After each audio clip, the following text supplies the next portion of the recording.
In this video, we'll be covering how to set up your company's invoice terms. First, click on the admin icon on the left-hand side, then click the Settings and Preferences tab and select the Invoice Terms drop-down. From here, click the Add Term button. A form will appear on the right for you to enter your invoice term details.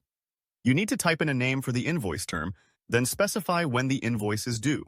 The top option allows you to set a due date that is a fixed number of days from the invoice's creation.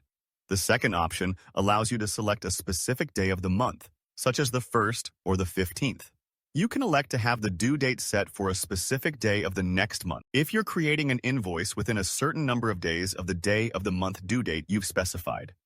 For instance, if you set the day of month field to the 15th and have the days of due date field set to 5, if you were to create an invoice on the 11th, it would be due on the 15th of the next month.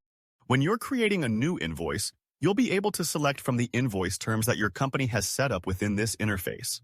Note that within this same section, you can also edit an existing term by clicking the pencil icon or delete it by clicking the trash can icon. And that's all the information you'll need to know to manage your company's invoice terms.